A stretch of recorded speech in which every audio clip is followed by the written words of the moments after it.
And we are now recording. And we'll, as always, get the recording out to you guys after. But good afternoon, everyone. This is the third installment in the Kaltura training series, cleverly titled Kaltura Intermediate. We're really proud of the originality of the names that we've been coming up with as of late. So the session doesn't cover that many things, but it takes a little while to go through them. As always, as you're running into any of this, if you run into any issues, 20-minute rule applies. If you can't figure out how to do something in 20 minutes, don't kill yourself. Go ahead, submit a ticket, and let one of us get back to you. Here's what we're going to go over today. We introduced the concept of these tags during the basic and the Kaltura capture sessions. We're going to talk a little bit more about an example naming schema that you could use and that we've seen other folks use, why it's important, and how tags will help you out later down the road.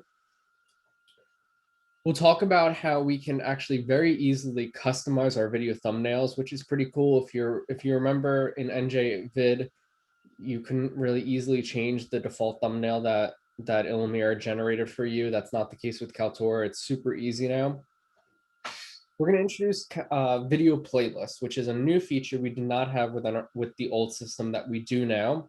Again, doesn't apply to everybody. Some folks will find it great use for it, and that's why we do like to cover it. Others, it's really just going to be informational. Maybe you start thinking about, is there somewhere I want to use this feature later?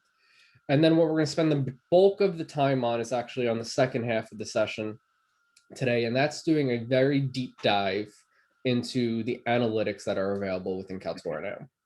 Sound good to everybody? Anybody have any questions off the bat? Okie doke. Yes, I have a quick question. Sure. Is it intermediate 2 that we learned to edit, or did we already learn that in theory? When do we do that? Advanced, Squarely? Next week, advanced. Okay, thank you. And if you needed to get editing done though, Daria, don't forget, you can always come to drop-ins, which are running right after today's session, which is working out well. All right, let's talk about tags. I'm not going to demo some of this stuff. It's just easier to show you guys screenshots. But if you do have follow-up questions, I can go and go into Canvas. I'm going to be doing the demo on really analytics today. So we talked about tags before. It's that a way to organize all of that digital content that we're creating, right? So I'm sorry, let me just move my notes around. As a reminder, tags are fully searchable from when you're looking through all of your notes. And because it's searchable and because it's really a way to organize your content, it's important to remember that while we're going to show you a naming schema that works for us, you need to come up with something that works for you, that makes sense for you. That way, when you have, it's not unrealistic, a semester or two from now to have over 150 videos uploaded. It gets there very quick. So when you're trying to find what you need, it can take a bit though. So here is an example schema we've come up with. Excuse me really quick.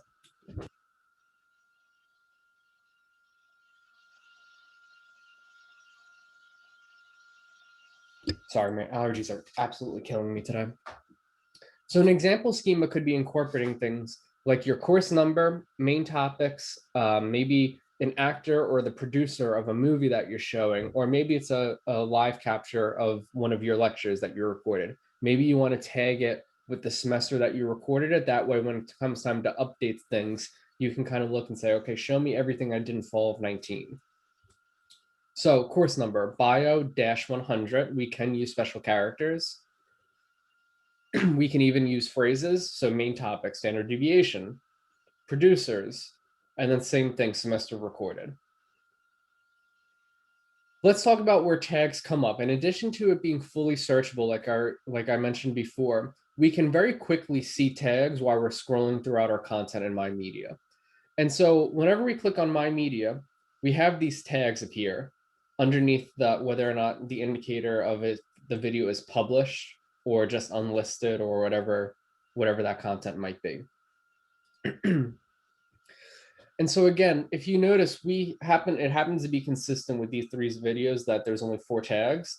Less is more usually, because you can still search on on video titles, and you can still search on transcript. It's really that high level type of thing. So if you notice, something that all of these videos have in common is their video tutorials. And one of the things that aren't highlighted here, they're all about Kaltura. Just like if one of these was how to use modules, the tags in that case would be video tutorial, Canvas. And then you kind of go on and go forth from there. Questions about high level, how that tagging schema could possibly work for you. Okay. Moving on from tags, like I said, that's kind of the first few things are going to be pretty short and sweet. Let's talk about thumbnails. So for those who are not familiar, what a thumbnail is in the first place and what I'm talking about, thumbnails are the images that appear in the space of your video before you actually play. For example, we have our video here on the left and we haven't played it yet. The little image that you're seeing there that has like a gray and red box type of thing, that's the thumbnail. And so this is really where we start to introduce the more advanced intermediate concepts of Kaltura, because it doesn't really matter in theory maybe what your thumbnail is. All that matters is what's being played. Thumbnails are a great way for the end user, in this case the students, to know what the video is going to be about. A quick indicator of, oh, I don't think I've watched that yet. I don't recognize that slide or that scene. And so what I'm going to do now is I'm going to jump over to Canvas and show you how we can, with just a couple of clicks, take our thumbnail from what you see here on the left-hand side to maybe something that makes a little bit more sense like this on the right-hand side. Make sense? Cool.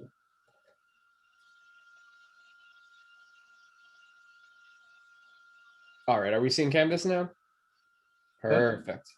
So like everything that we've discussed so far, when we're talking about Kaltura basics and Kaltura capture, anything with video that we're talking about now within Canvas, we're going to start off by going into My Media on the left-hand side navigation pane.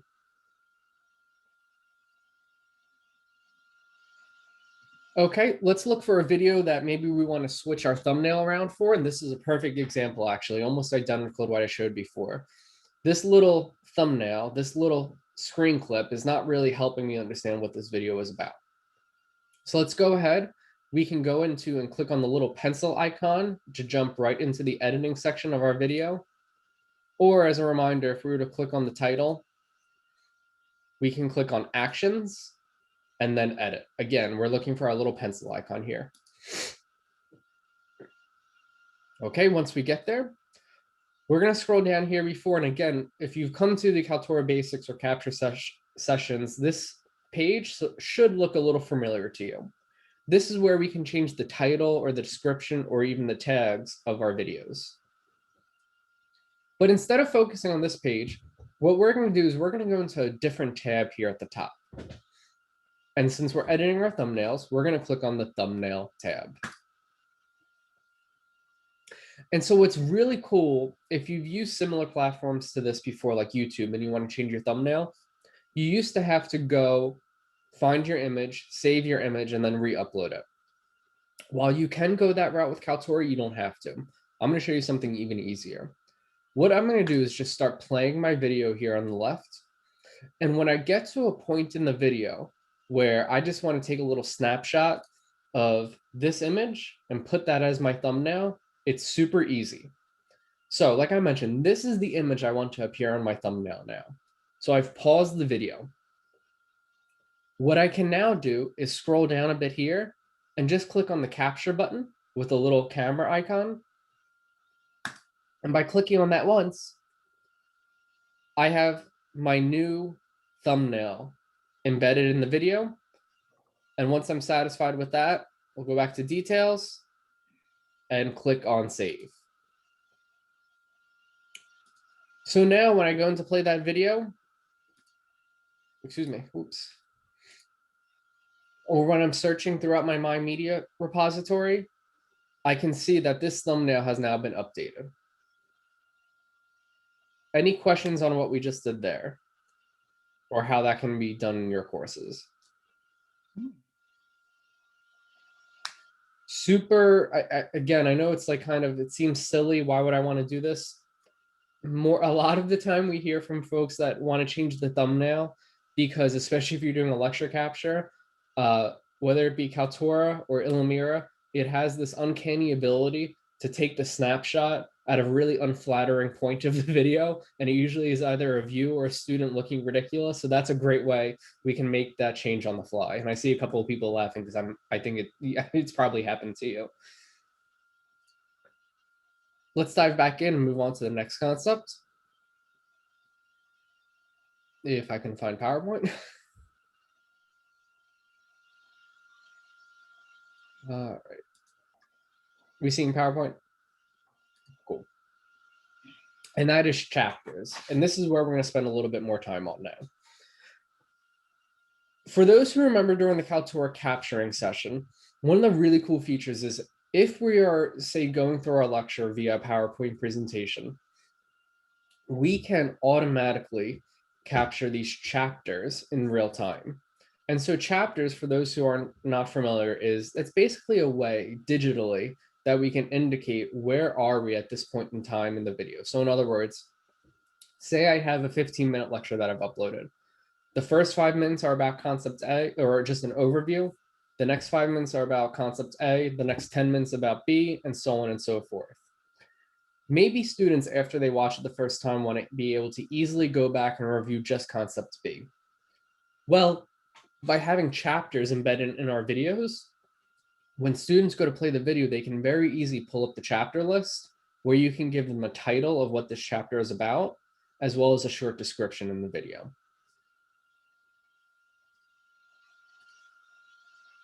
And so this just kind of gives what I just went over. I forgot the slide was here. Again, what I want to highlight is if we're using Kaltura Capture, this is going to happen automatically. But obviously, a lot of folks already have a lot of media that was brought over from Illumira, and we don't want to have to re-record that, right? But maybe we want to incorporate some of these more advanced features. So what we're going to demo next is how we can take one of our old videos and add chapters and inlay them right into the video clip. So again, let's dive back into Canvas this time. Excuse me. And I'm just going to find a video. And here's a good example. 53 minutes, one of our workshop recordings that we went over. So let's go into edit. And this time I'm going to go ahead and, gosh, is in the editor Corelli? I'm looking at our notes again. Timeline, excuse me. So once we go into our edits, at the bottom little toolbar here, we're going to look for timeline.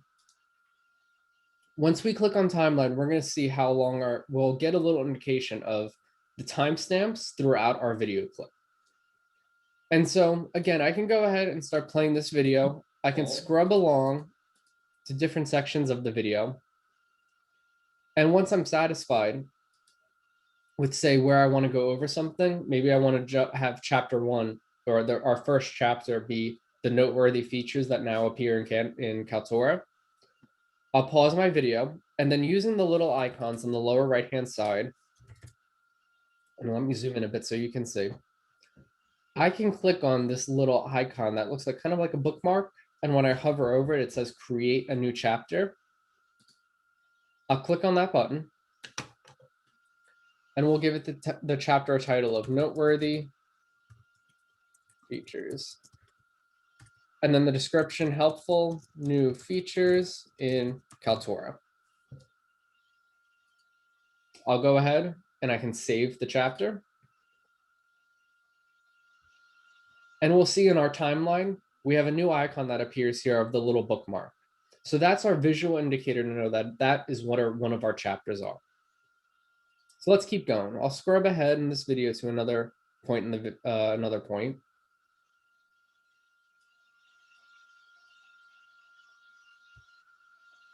And it looks like right about here is where we get started with our demo. So again, this is a good point for our chapter since maybe somebody wants to jump ahead to the demo of one of our workshop recordings. I'm going to scroll down. I'll click on create a new chapter again. I'll just give it the kind of that general title, which is what we want to keep nice and short to demo, and showcasing how to use Kaltura in Canvas. click on save. And I would go ahead and continue repeating this process for however many chapters I wanted to add into my video.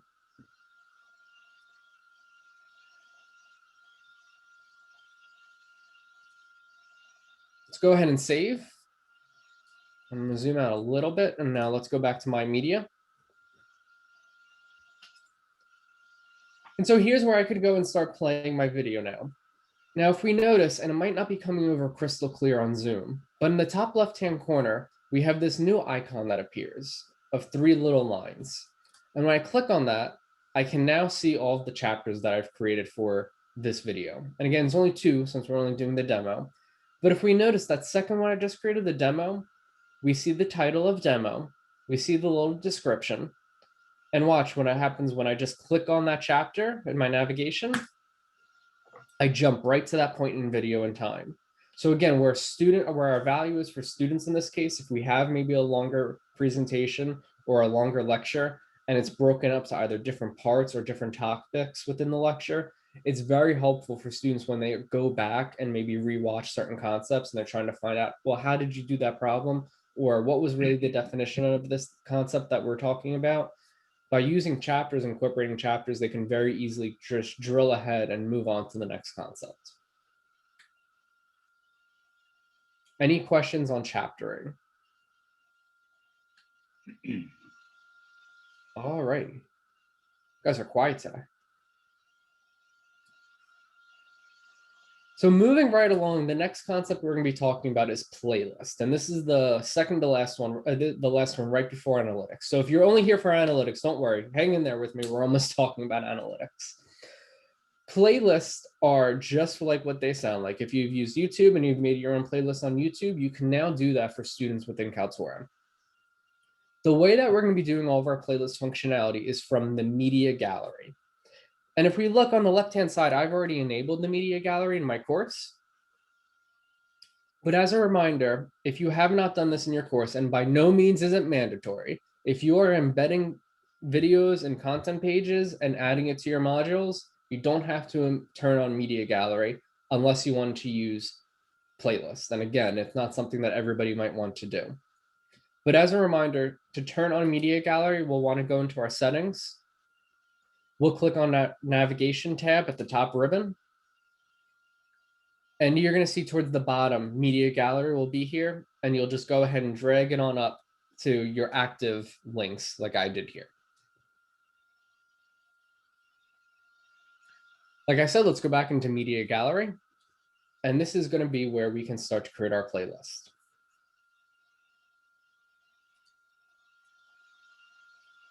So if you have already, let's jump ahead and let's say we've already added content to our media gallery site. You don't necessarily have to. If we want to go ahead and create our playlist, at the top right-hand corner, I have no good name for what this icon looks like. So if anybody wants to be clever today and come up with whatever the heck these bars that are halfway filled in looks like, let me know. You'll get the trophy prize for today. But when I hover over it, it says channel actions. Let's go ahead and click on that channel actions button. We're going to see we have a few different options here, the bottom of which that says create channel playlist.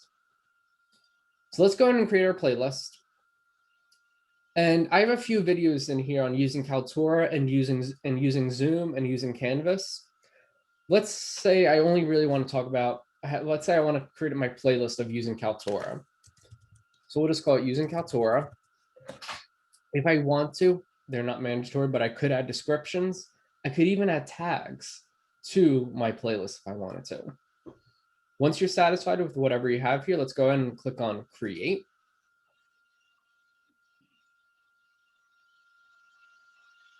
And we'll see my screen change where I'm able to then add items to the playlist. On the left-hand side here, we can choose to see all of the media within my media or just the media that you've already added in the media gallery, depending on whatever is appropriate for you. Say you want to search for something in your My Media, don't forget you have your handy dandy search bar here. So I can just search on Kaltura, and I can see all of the videos that have something to do with Kaltura. But again, maybe I just want to pull in some content from the media gallery. And again, I can still search within here, and I see my 3 videos on using Kaltura are very easily found within here. To add them onto my playlist, we see the indicator here that the playlist is empty.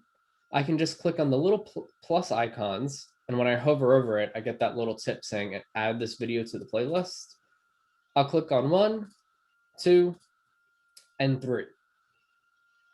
What's super cool is if I wanted to rearrange the order of this, I can kind of similar to how you work in modules in Canvas, right? We have these little lines here.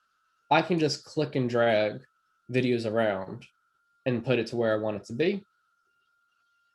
Once I'm satisfied, my save button in this case is going to just be go to media gallery. I know that's not obvious, but just remember, save or move on, whatever you're trying to do, whether it be in Canvas or Kaltura or Zoom, you're looking for the colorful button.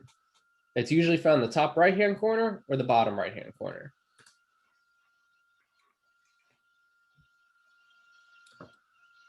Let's go back into media gallery.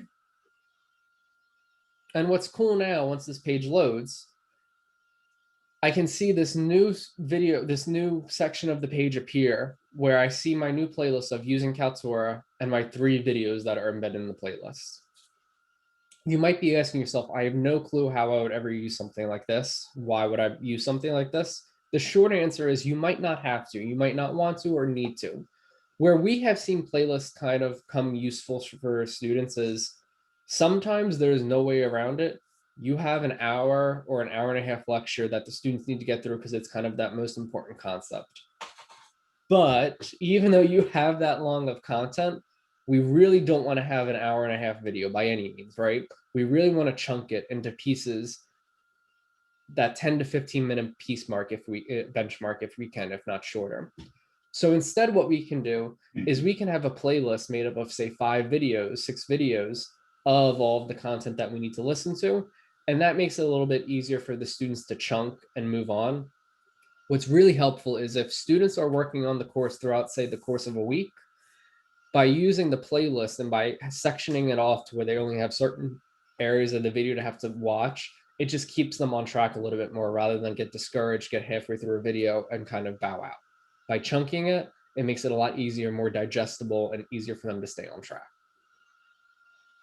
Questions with playlist. Okay, no, but I like it. Today. Here's some feedback. Looks good. That's all I got. Thanks, Terry. And All Helen right, said call it piano keys, the icon. Oh, that's pretty good. I like that. All right, I think we're going to adopt that. All right, let's move on to the final concept, definitely the most dense concept, and that is analytics in Kaltura now. So a few caveats. We're going to go over every section of analytics that are available to you guys. There's 2 things we want to call out. 1, analytics are not meant to be a way to assess students. What we mean by that is you're going to see some sections where you can actually see how long a student has watched a video. But a few things to keep in mind. If students are using ad blockers or have certain cookie settings enabled on their computer, it might not adequately capture that information about the student. So you might be seeing something that X and Y student never watched your video. That is not necessarily true. And so we cannot enforce the fact anymore that these cannot be used as a grade for students. In next week's section, and no, when do we cover? In 2-week sessions, when we talk about engaging students within Kaltura, we're going to show you some ways that you can definitely give point values to students for watching your videos. Analytics is meant to be informational purposes for you as the media owner. So let's dive in to see what it actually looks like. I'm going to pull up a video that's not actually appearing in Canvas, but it is appearing elsewhere in Writer. And that's one of the earlier how-to videos that we did on using Kaltura Capture. Again, we've started in My Media, and we're either searching for our video or we're scrolling down to find it.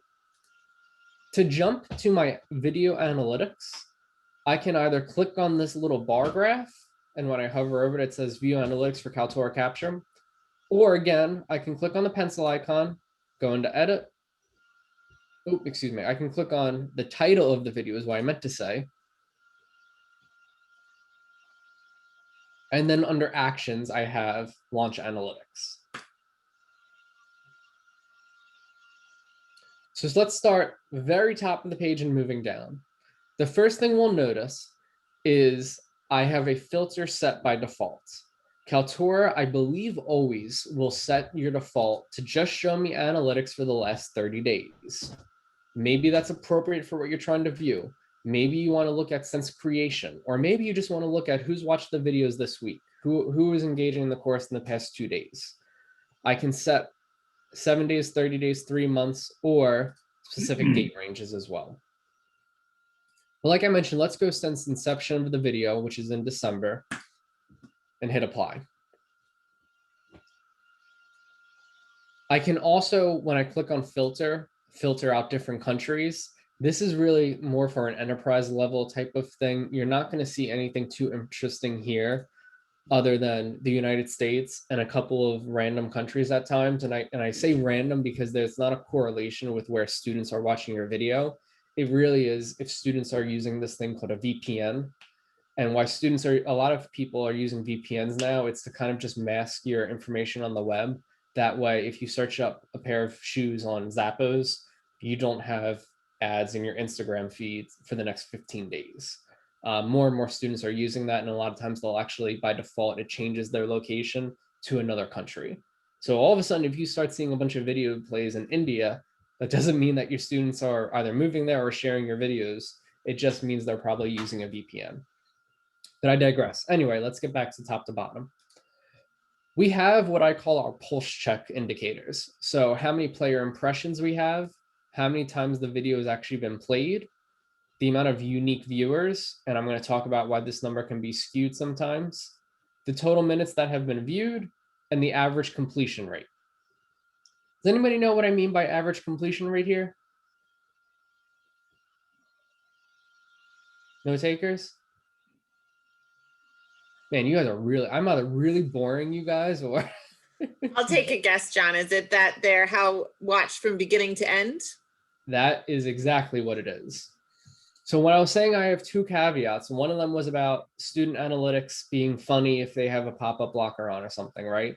To see if they're watching it. Here's another caveat. We're just going to break the news to everybody now and rip the Band-Aid off. This number, judging by our industry peers and what we've heard from other schools and other faculty, is not going to be as high as you maybe think it should be, or hoped it would be, or in a million years thought it would ever be. On average, we are hearing from other institution video playthrough rates, completion rates can be sometimes around 20%.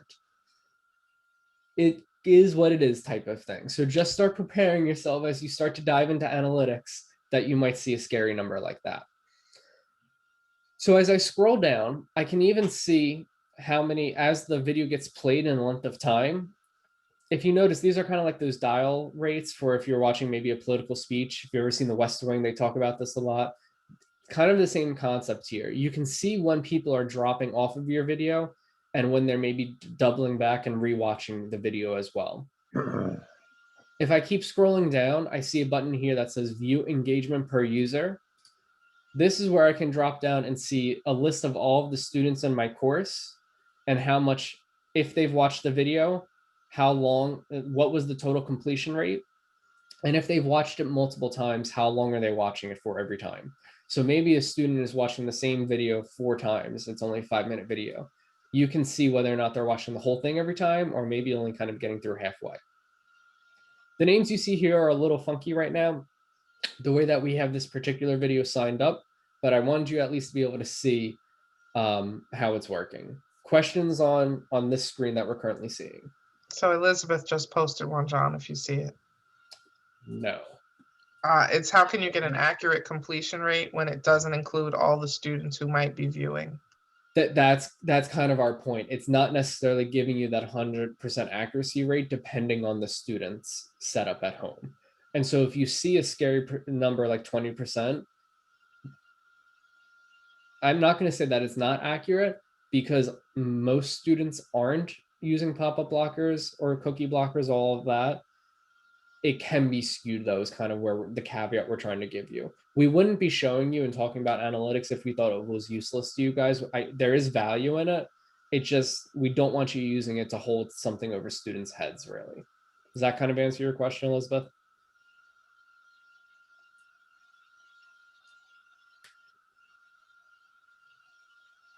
I have a question. Sure, Dar. Okay, maybe it's just me wrapping my head around the analytics and also the personality type. I guess I am. I think this is way too much information for me. I don't want to hold it against any kid. And I guess the purpose is if somebody's falling behind and we really want to know how much effort they're putting in, but we can't really know the effort because they may have cookie blockers. Exactly. Who would want to block cookies? Yum. I don't get that. But so yes, okay. So all right. Joking aside, what are we doing with this? Because So I don't if want to you're hold it against. so if you're taking the time to create videos, you want to know, are they actually looking at them? And if they're looking at them, are they watching it to finish? You know, maybe you're making them too long. If you see that your shorter videos are getting a higher completion rate than the longer videos, then that tells you, okay, I've got to aim to chunk them, you know, a little smaller. It's giving you information as accurately as Kaltura can to let you know how students are looking at completing viewing using the content that you're creating and sharing via Kaltura. Okay, so this is for the director in me. Like I see, okay, my videos are kids are sleeping at the halfway point. I better. And hold on to that thought, Derek, because one of the sections I'm going to introduce in a minute kind of covers over what you're about to touch upon. Okay. Before I move on really quick, Bonnie, I want to touch on your question, difference between average completion rate and total completion rate. Honestly, I find the average completion rate kind of a silly statistic. What this is doing is, if we look at Faculty Studio, they've played it 6 times. And of those 6 times, they're completing on average 8.5% of the video. I don't find that to be a helpful stat. It's really the second column, total completion rate. So I know even though AC produced and recorded the video, after he published it, he only watched the first half of it. That's where that type of data comes into play. I would ignore average completion rate. I personally do not find helpful. Maybe you would find a use for it, but I like the plays versus the total completion rate. If we scroll down a little bit more, video performance over time, and then we have a few different things: player impressions, plays, unique viewers, minutes viewed, average completion rate, and average drop-off rate. So let's talk about what each one of these mean. Player impressions. An impression is a fancy way of saying how many times did the video show up on the student's screen. So if you're using content pages, let's say, and you have your video embedded on a content page, but you also have a lot of content there that maybe students are reading about an assignment or on the syllabus, whatever it might be, there's going to be an impression calculated each time. The thing that people start to care about more, and where I look more, is plays. And so when I click on plays, I can see a timeline of, since December, when are people actually watching my video? Where this information is going to start coming interesting for you as you're looking through your content is, when are students watching my videos? Are most of them dedicating their Saturday mornings where they're really hunkering down and that's when they get their work done? Or is everybody waiting until Monday night? This is really where we start to get into, this is how we can think long-term. Do I want to change around how I'm structuring my course? Do I want to change around certain days of the week when I release content versus have due dates due, and so on and so forth? So Elizabeth, I hear you. And so there are ways around that. And that's where we get into the video quizzing conversations that force students to turn off any of their pop-up blockers and can even give them point values. We are also working directly with Kaltura to, and this isn't going to be anything that happens until at least the summer, so I'm not going to promise it, but since it's coming up, where we might even be able to add on a little, basically add on to Kaltura, where in order for the student to play their video, it would first make them forcibly turn off their pop-up blocker. Similar to how if you go to certain websites, say the Philadelphia Inquirer, you can't read that article until you turn off your pop-up blocker. It's not something that we can fully control or Kaltura fully controls. It's really something that Apple and Google has been doing in the background. And so that's how we're trying to get around that. And so moving on, we can see same deal, unique viewers versus minutes viewed throughout the timeline. And then you can even compare it to monthly rates as well. I'll keep scrolling down. Impressions lead to engagement. This is something that's more used in web content development, but it can be interesting, at least to see from your videos. And what this graph is basically saying, of the player impressions that occur, how many students are actually playing them? And of the students who start your videos, how many of them are watching at least 50% of the video? Or how many of them are watching 100% of your video? And this kind of gives you that interesting insight to how people are progressing through your videos. Top countries I'm going to ignore for the reasons that I said before. It might be interesting for you to look at if you find that.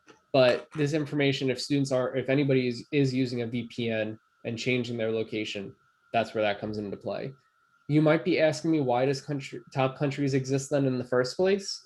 And that's because we have to remember Kaltura, while it's an awesome education program, it has uses outside of education. So if we were using, let's say, Kaltura on the Rider website, and we wanted to see what zip codes our website visitors are coming from, that way we can see where our potential students are coming from. That's why these analytics exist. And then finally, something I do definitely find interesting is you'll be able to see devices overview. Are students watching your videos from their laptop or from their phone? And you might be very curious, surprised that we're seeing more and more, the majority of students are not watching it on their laptop, but instead they're watching on their tablet or cell phone device. In short, that is Kaltura video analytics. Any questions on something we saw on the screen that you'd like me to kind of go back and address on? Yes, I just want to make sure that the ability to insert something into the video to make sure they're watching it, that they have to react to, that's coming in the fall? But that's coming in 2 weeks. Oh. Please. You mean That's the ability to do it or the lesson on how to do it? The lesson. Okay, thank you. You could do it today if you wanted to. No, let's not get ahead of ourselves. I'm good. If you are chomping at the bit, and I get if you are, and would like to start learning more about how you can put one of these in-video quizzes into your course, if you go to mediaspace.rider.edu, and I'll give you the link in the chat in a second, and go down to Kaltura tutorials, we did recently release a video, if I can find it. Right there, video quizzes. Video assignments. Oh, video, duh, right here. Lord. We did recently release a video. It's just not that long. It's a little bit longer than our usual. It's 15 minutes of me and Quayle demoing how to create a video quiz. If you have no idea what I'm talking about, in short, since we have plenty of time today, since you guys didn't have too much questions, video quizzes are a way to basically force students in theory to watch your video. So you can actually have a video playing, say it's a 15-minute lecture, and throughout those 15 minutes, 5 quiz questions are going to appear. The quiz questions can be multiple choice, fill in the blank, whatever, open-ended type of thing. And in order for students to actually move on in that video, to see the rest of the video, they have to answer that question. And if you want to, and what we're really excited to be able to offer to you guys now, is you can actually have those video quizzes, the grades, go back to your Canvas gradebook. It's a new functionality. It's still something that has, I'm not going to lie, it has its little sensitivity and its tweaks. So I don't feel comfortable saying go use it as your term exam and bury all of your questions in a video. But it is a great way to maybe have one of those participation grades built into you. If you're doing that, maybe it's like, say, 10% of your course of your students' grades overall, where they have 10 videos that they have to watch throughout the course of the semester, five points a piece type of thing, a little bit more low stakes. it is really, really super cool. And we've had some really cool feedback from some of our early adopters of that. Can I ask a question about that? Because obviously this has great implications for foreign language. So if I were to make a video quiz where I'm asking questions orally, right? Are they seeing my face? Yeah, I guess they're seeing my face too. Okay. Now, are they then videotaping themselves in response, or are they writing the response? Not with the video quizzes. There are other ways, though, if you wanted to create video assignments, Daria, Mm-hmm. that you could actually have students take a video themselves and submit it as a Canvas assignment. And what's really cool is you can even grade that video submission right in SpeedGrader. Wow, that's amazing. I mean, I used to have them upload to Illumira, so this would take the place of their upload, but now I can also grade them with the SpeedGrader. Oh, this is good stuff. So since we're doing really good on time, and I'm Quayle and I are chuckling to ourselves because the last time we ran the session, we went over by a half hour, and all of us got through this in like 20 minutes to get today, and we didn't even take out content. I will tease what that looks like for you guys, because even outside of foreign languages, there's a lot of uses. If I can find an assignment.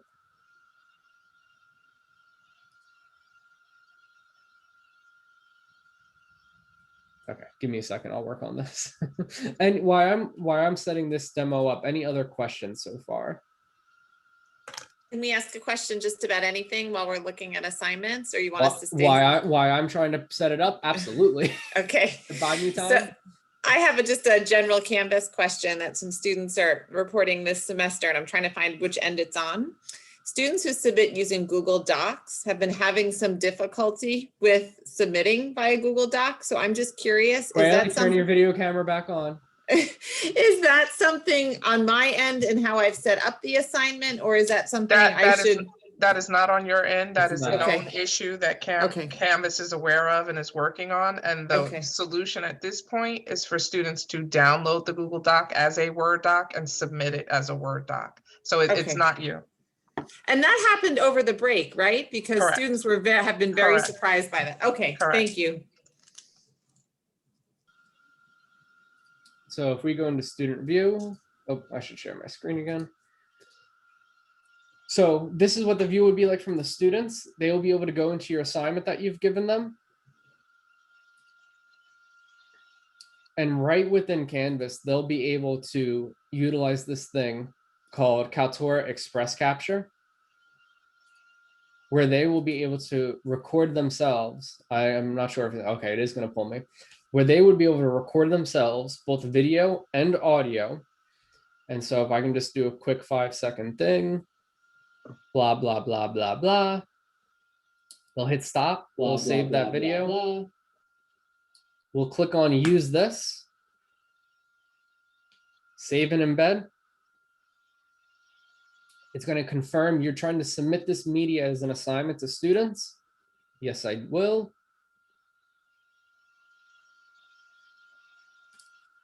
And we'll click on save and submit. Now it'll take a second for that video to render and to be available to you. So just a heads up, say you have a midnight deadline on Monday, you won't be able to start watching all of these at 12:01 Tuesday morning. So there will be that little lag of maybe upwards of an hour for a video sometimes, depending on how long it is.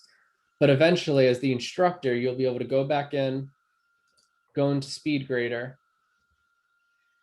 where you'll be able to see the student's video submission here on the left-hand side. Perfect, it already rendered. You'll be able to see their submission. You can give it grade, you can add comments to the grade, you can give it a grade, and you can even add back a rubric if you would like to grade with a rubric. And John, you used Kaltura Capture on the student end to do that? We actually use something else called Express Capture. Express Capture, sorry. We go into a lot of detail about this 2 weeks from today during the Kaltura session on that Wednesday. But like I mentioned, for those who would like to go ahead and get a head start, if you go back into that link that I shared with you in MediaSpace and go to Kaltura tutorials, we did create short overview videos for video quizzes, as well as how to create video assignments. That way you're not waiting on us for one of our sessions to come up. You can go ahead and get started if you'd like. This is awesome. These are the two reasons that we really ended up going with Kaltura at the end of the day compared to some of the other competitors out there. The new ways that you have to engage students and assess students, it was just too good to pass up. And we're very thankful Ryder was very excited to make the investment in such a more powerful and robust tool. John, Ali had a question that I don't think we Oh, I'm saw sorry. or got to. And Ali, can you explain? Because I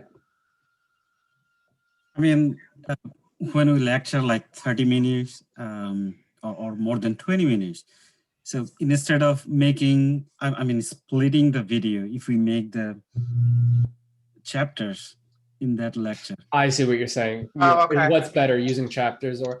Right. Honestly, we can split it, but we haven't seen anything yet since it's so new. Yeah, I was gonna say, we don't We're have any really feedback on anxious to that. kind of hear from you guys and what your experiences are. So I would say use this semester and if you're teaching in the summer as the time to experiment and using the Kaltura video analytics, we'll then be able to actually put a measurement on our students. Are the view through rates better on long videos with chapters, or are they better when we break out the videos using playlists? Okay, thanks. Because as much as we might ask students and see what they want, what's funny is we've come to know that they might not even know what they want.